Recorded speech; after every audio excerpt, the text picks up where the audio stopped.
Ferrari là, c'était... Réortchac encore, une nouvelle fois le tir lointain. Et oui, on le sentait venir. Et finalement ça finit par payer. Ouverture du score dans cette rencontre. C'était Niçois, encore un lancer de Réortchac ouais, à la ligne bleue. Kopka, je pense, qui était à la conclusion. Ouais, on va revoir ça. En tout cas, il y avait du trafic devant les buts. Le shoot, et il me semble que c'est dévié par Kopka. En tout cas, il était là pour gêner Clément Fouquerel, qui n'a pas pu faire son arrêt sereinement. Je ne sais pas s'il le dévie. Et Maté Gisek également présent, mais oui, je crois que c'est bien le meilleur buteur de cette équipe niçoise. On va peut-être mieux voir là avec ce ralenti. Oui, c'est lui. Ouais. Ouais, pas de hors-jeu, il est revenu Guillaume. Attention, le lancer, il était haut ce shoot. Oui, le décalage pour Arnaud. Il met en difficulté Stopanovic. Oh, avec le tir lointain. Mais oui. Et l'égalisation des boxeurs de Bordeaux à 5 contre 5. On la sentait arriver, cette égalisation. Maxime Moisan là qui sur un tir lointain avec du trafic devant la cage. Mais on avait vu sur l'action d'avant un shoot haut qui avait mis en difficulté Stopanovic.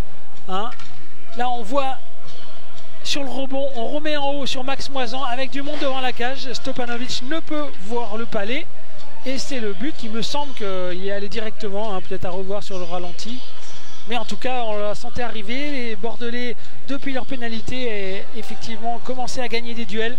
Ils étaient plus présents, ils ont été plus sur la cage de Stopanovic et c'est un partout.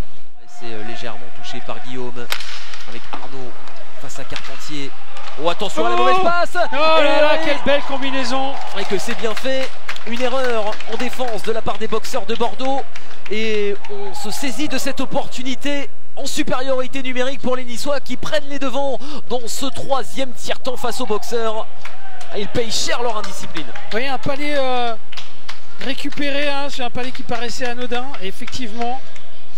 Et c'est Knotek qui marque sur une belle remise directement, cage vide. La belle qui rentre au banc, voilà. Il revoit. Là on voit ce palais récupéré, au lieu de shooter, il la remet directement. Que c'est bien fait. Pour Knot. Buteur dans cette rencontre, numéro 90 des boxeurs. Il est passé. Et attention avec l'opportunité pour le meilleur buteur de cette équipe de Nice qui vient faire le break. Ça fait 3-1, le doublé pour Andrzej Kopka. Il avait déjà marqué un doublé lors du match aller. Il récidive, le joueur tchèque. Oui, sur un 2 contre 2.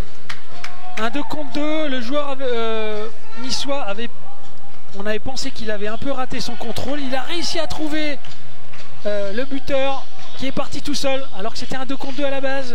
Encore une mésentente, une erreur de la défensive bordelaise. Attention, il est pas laissé, Valère Vrilinck. Oh, la bonne passe derrière avec le lancer et le but qui vient très probablement sceller la victoire des Aigles de Nice. Ce lancer de Radomir Reiser sur ce bel effort de Valère Vrilinck qui vient lui offrir ce caviar. Et ça fait 4-1 pour Nice. Il a bien effacé son vis-à-vis Vrilinck et après c'était un 2 contre 1 sans gardien. Il est allé trouver son coéquipier Isère qui n'a plus qu'à crucifier cette cage vide et effectivement sceller ce match. 1 minute à jouer, 3 buts à reprendre.